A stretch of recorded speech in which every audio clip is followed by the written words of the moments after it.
War. War never changes. Some kind of war junkie? Gentlemen, you can't fight in here. This is the war room. Welcome to the War 102 podcast, where we explore the doctrine, theory, philosophy, and history of warfare. I'm your guide, Paul Darling, and I want to share what I learned in nearly 30 years in uniform. So let's get to learning about the most influential activity in human history, war. Welcome to Episode 8, Land Warfare, Part 2. So when we left off, I discussed how, against roughly equal forces, the defender will have an inherent advantage against an attacker who lacks a decisive means to destroy his enemy. In fact, the standard calculation is you need 3 attackers for every defender, a 3-to-1 advantage. A wise attacking general will recognize he lacks the strength to succeed in his attack and will either withdraw entirely or, as often happens, stops short of becoming decisively engaged and sets up his own static positions, onto which he can put effective fires onto his enemy while defending his forces against a presupposed counterattack. The poorly executed counterattack against a hasty defense can be much worse than a prepared attack against a prepared defense. For while a prepared attack is rehearsed and by definition prepared, the counterattack can be planned in only the vaguest notions and relies upon the gut of the commander and the subordinate commander who executes the counterattack. When a commander sees his enemy retreating, he should pursue, but do so with caution. In the pursuit, the security and discipline of a deliberate attack is lost. It's a race against time and space, and speed is everything. The false retreat is an effective tactic, which gets the other commander to commit his reserve and lose some control over his units. An aggressive commander is always looking for an opportunity to pursue a broken enemy. A smart commander will use that aggression against them. At Waterloo, the Duke of Wellington used a false retreat to lure the French cavalry out of the reserve and then destroyed them out of sight of Napoleon, who suffered his final defeat. And here's a good place to talk about the reserve. All good ground commanders maintain a reserve, which is an initially uncommitted force used by the commander to react to the unexpected. A rule of thumb is for every 2 units committed, leave at least 1 uncommitted, but that can vary. You will often hear a defensive plan talk about 2 up, 1 back, 2 units in the main defense area and 1 unit behind them waiting to counterattack. Initially in World War I, nearly 100,000 cavalrymen remained in the rear waiting for the opportunity to counterattack. Cavalry traditionally has served as the primary reserve force because of its superior mobility, allowing it to more rapidly respond to the circumstances of battle. A discussion of the different branches of the various services is reserved for the future. On paper, a reserve violates the principle of mass and the definition of economy of force. But adhering to Clausewitz's paradoxical trinity, the unknown circumstances lurk and even the best commander cannot divine the future. On the attack, the reserve is there to exploit the victory or reinforce at a critical point in the battle. So sticking with the 2 up, 1 back rule of thumb, should the attacking force break the enemy forces, they will be physically and emotionally exhausted by the effort. The retreating enemy will probably have been broken but not destroyed. And as we learned last week, we are here to destroy. So you maintain a reserve to exploit the victory and engage in what is known as the pursuit.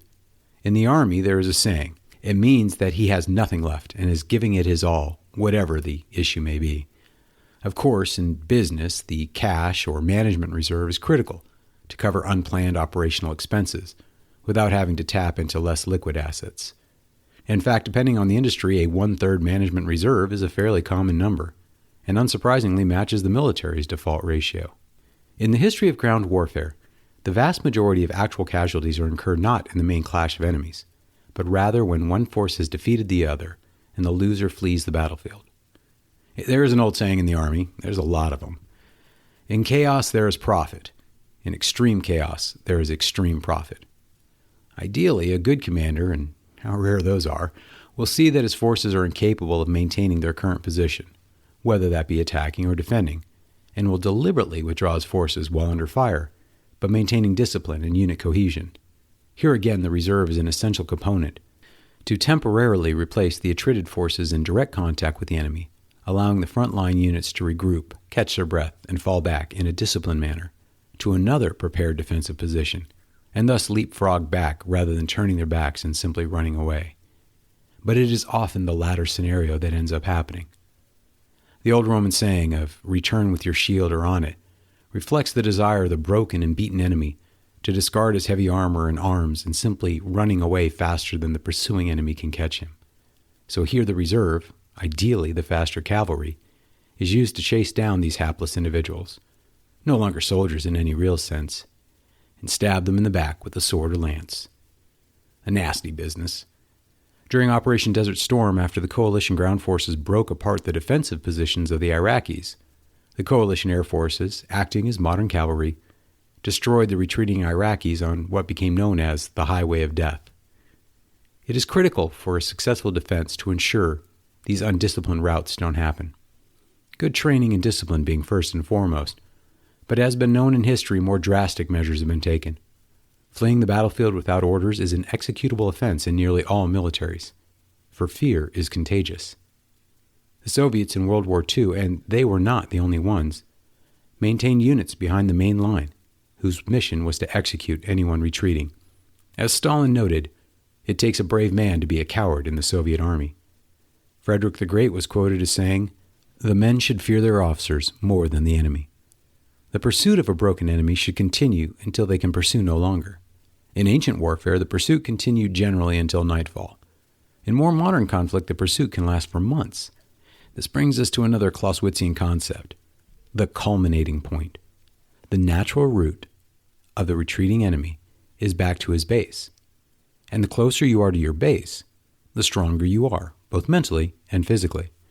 The rapidly pursuing attacker's forces are, by definition, stretching far beyond their base and are, therefore, becoming progressively weaker.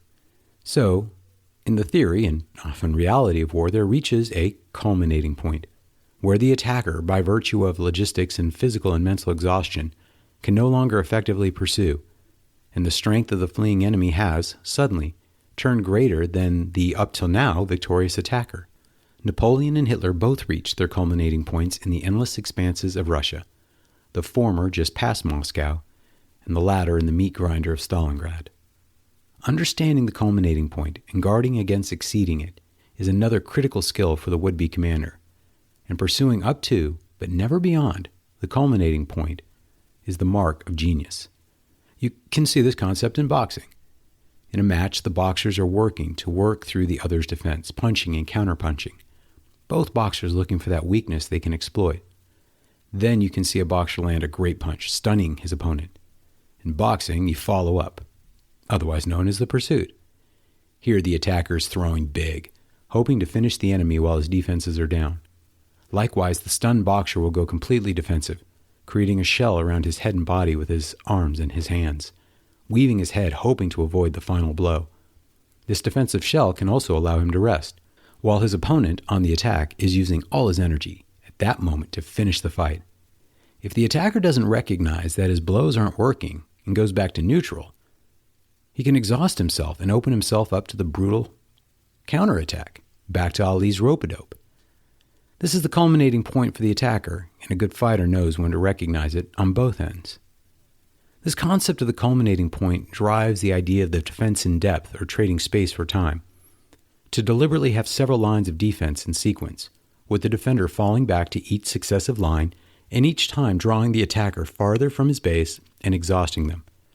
This tactic is very common at the operational level, but can be difficult to execute at the tactical level, as the tactical level commander often doesn't control the space behind him. And obviously, smaller countries don't have the space to trade. Countries like Israel, surrounded by enemies up until recently, could never use the defense in depth strategy, never having what is called strategic depth. Football, again, provides an outstanding example. Many defenses have what is called a bend but don't break philosophy, allowing small gains but trying to never give up the big play. As the offense gets closer to the end zone, the space to maneuver dries up. Each defender has a smaller part of the field to defend, and the defender gets stronger and stronger the closer to their own end zone they get. So a common thread at the strategic and operational level is an invading army initially has success due to initiative and surprise, but the friction of combat and the exhaustion of the pursuit leads to the culminating point prior to achieving its strategic objectives, and stops before going too far and then focuses on consolidating his current gains. World War I is a classic example where the German army failed to take Paris, the strategic and political center of gravity for the French, and both sides settled into a defensive stalemate. The Germans had a redo in World War II and took Paris, ending the war with France quickly, as they did with Poland, carving up the country when allied with the Soviet Union after the Ribbentrop Pact signed a month before the invasion in 1939. In the Korean War, the North Koreans culminated at Pusan, a classic example of the culminating point where the UN forces got stronger as they retreated and the North Koreans got weaker. From this shell, America counterattacked at Incheon Harbor near Seoul and then pursued the North Koreans to the Chinese border. MacArthur assumed that the Chinese would be deterred by our nuclear deterrence and not enter the war, not realizing that Truman had removed that strategic option due to political concerns and frankly lacking a grand strategy at the time. When the Chinese invaded Korea, probably the greatest reserve in the history of warfare, U.S. forces retreated to basically the border antebellum, which means before the war, and again, the war devolved to a stalemate for the next 3 years. A defensive stalemate is what we are seeing in Ukraine today, where neither side can break through the stronger defenses of the other. This is similar but different to a siege. A siege exists when one side has isolated the other from support and supplies. Side note, supplies are referred to generally in the military as logistics. They are surrounded, otherwise known as besieged. Here the besieged enemy is buying time, hoping for reinforcement or for the besieging force to grow exhausted. Both stalemates and siege warfare obviously reduce combat to a simple battle to destroy one another.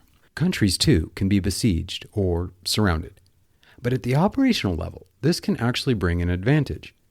A surrounded country is invariably surrounded by different countries who may ally against our besieged nation. Prussia, under Frederick, and Israel has at times suffered this fate. But it is exceedingly hard at the operational level and strategic level to coordinate attacks when separated by a hostile nation. The surrounded nation can easily transfer forces from one front to another, using what is called interior lines of communication, or more commonly and simply known as interior lines. In 1973, the Egyptians and Syrians attacked Israel simultaneously during the holiday of Yom Kippur, but both attacks bogged down quickly, stopped by Israeli defenses. The Israelis focused on counterattacking and surrounding the Egyptian forces first, holding the Syrians with an economy of forced defense. The Egyptians begged the Syrians to continue the attack, but they didn't. After dealing with the Egyptians in the Sinai, the Israelis then moved much of their forces north to deal with the Syrians, where, in the waning hours of the war, they seized the Golan Heights and even shelled Damascus. But at the tactical level, it is far easier to coordinate forces, which leaves the besieged tactical unit frozen in place, as is the besieging forces wearing them down. This brings us back to the basic duo of ground combat, fire and maneuver.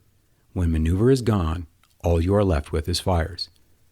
But the subject of fires and its progression through time and technology must wait. Where else can you think of a culminating point having application outside of warfare, where one side, initially the stronger, gets weaker, and conversely, the weaker side progressively gains strength until the advantage swings? Please let me know and join me next week as we delve into the psychology of close combat. Thanks for joining us today. If you liked what you heard, please like, subscribe, rate, and comment. Most importantly, share with your friends.